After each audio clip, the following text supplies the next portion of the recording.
High power delegation की meeting होती है, वो सारी की सारी दिल्ली में होती है। एक तरफ हम टूरिज्म का ब्रांडिंग करना चाहते हैं। मान लीजिए कल ऑस्ट्रेलिया के प्राइम मिनिस्टर और मैं उनकी मीटिंग हैदराबाद में करता, तो हैदराबाद का ब्रांडिंग होगा नहीं।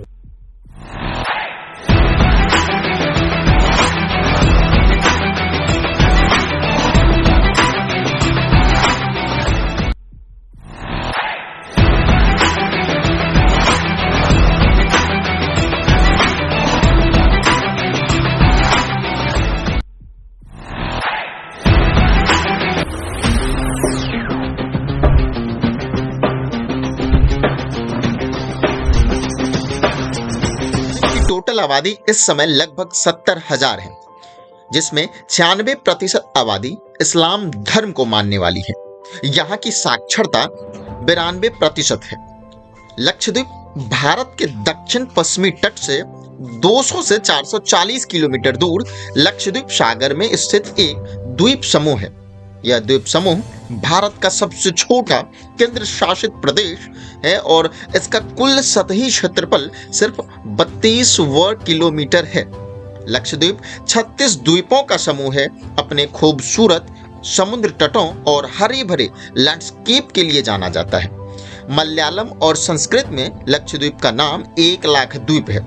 36 द्वीपों में सिर्फ 10 द्वीप पर ही लोग आबाद हैं। प्राकृतिक परिदृश्य, रेतीले समुद्र तट, वनस्पतियों और जीवों की बहुतायत और एक जल्दी से जीवन शैली की अनुपस्थिति में लक्षद्वीप की सुंदरता को बढ़ाती है। द्वीप अच्छी तरह से कोची से नियमित उड़ानों से जुड़ा हुआ है। कहा जाता है कि 1661 ईस्वी में उबैदुल्लाह द्वारा इस्लाम को लक्षद्वीप पर लाया गया था। उबैदुल्लाह की कब्र अंदरोत द्वीप पर स्थित है। 7वीं शताब्दी के आसपास मुस्लिमों के आगमन के साथ यहाँ इस्लाम का प्रादुर्भाव हुआ। मध्ययुगीन काल के दौरान इस क्षेत्र में चोल राजवंश और कैनानूर के साम्राज्य का शासक था। 16वीं शताब्दी में ओरमुज और मालाबार तट और सीलोन के दक्षिण के बीच के समुद्र पर पुर्तगालियों का राज था। पुर्तगालियों ने 1498 की शुरुआत में द्वीप समूह पर नियंत्रण कर लिया था और इसका मुख्य उद्देश्य नारियल की जटा से बने माल के दोहन था।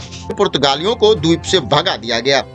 17वीं शताब्दी में द्वीप कन्नूर के अली राजा अरकल बीबी के शासन में आ गया, जिन्होंने इन्हें कोलाथिरीस के उपहार के रूप में प्राप्त किया था। अरब यात्री इब्न बतूता की कहानियों में द्वीपों का भी विस्तार से उल्लेख है। 1787 में अमीनी द्वीपी समूह के द्वीप टीपू सुल्तान के शासन के तहत आ गए।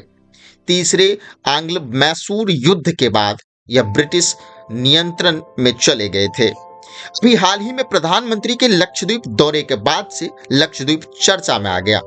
लक्षद्वीप पर पर्यटन की असीम संभावनाएं हैं, इसलिए लक्षद्वीप के पर्यटन को एक्सप्लोर किया जाना चाहिए। पर्यटन से संबंधित विश्व स्तरीय इंफ्रास्ट्रक्चर के विकास और विश्व स्तरीय प्रचार से लक्षद्वीप को विश्व पटल पर उभरने की संभावना काफी ज्यादा होगी। इससे अंतर्राष्ट्रीय पर्यटन को तो बढ़ावा मिलेगा ही, साथ ही साथ घरेलू पर्यटन को भी अभूतपूर्व तरीके से बढ़ावा मिलेगा।